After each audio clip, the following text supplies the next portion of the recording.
আসসালামু আলাইকুম। নতুন ভিডিওতে সকলকে স্বাগতম। চলতি বছরের অক্টোবর মাসে বাংলাদেশের মাটিতে অনুষ্ঠিত হওয়ার কথা ছিল 2024 নারী টি-20 বিশ্বকাপ আসরের। তবে সরকার পতনের পর দেশের বর্তমান পরিস্থিতি বিবেচনা করে সেই আসর আরব আমিরাতে সরিয়ে নিয়েছে আইসিসি, যে কারণে বাংলাদেশে হচ্ছে না এবারে নারী টি-20 বিশ্বকাপ আসর। বাংলাদেশ ক্রিকেটের জন্য আরও একটি দুঃসংবাদ, এবার বাংলাদেশ সফর স্থগিত করল নিউজিল্যান্ড।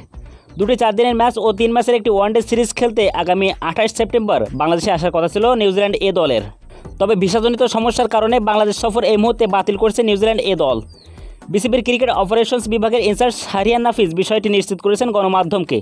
তিনি বলেন, এই মুহূর্তে নিউজিল্যান্ড দল আসবে না, মূলত ট্রাভেলজনিত সমস্যা, সেটা থাকলে তো আসা সম্ভব না। ওদের বোর্ডের সঙ্গে আলাপ করছি, কথা হচ্ছে আমাদের। এখন স্থগিত থাকলেও সফরটি বাতিল হবে না, পরে সময় বের করে আবার মাঠে করাবে এই সিরিজটি। তো বন্ধুরা, এই ছিল আজকের ভিডিওটি ভালো লাগলে অবশ্যই একটি লাইক করে দিবেন। আর আপনি যদি আমাদের চ্যানেলে নতুন দর্শক থাকেন তাহলে চ্যানেলটিকে অবশ্যই সাবস্ক্রাইব করে রাখুন। তো দেখা হবে পরবর্তী দিন নতুন কোনো ভিডিওতে। ততক্ষণ পর্যন্ত ভালো থাকুন, সুস্থ থাকুন, আল্লাহ হাফেজ।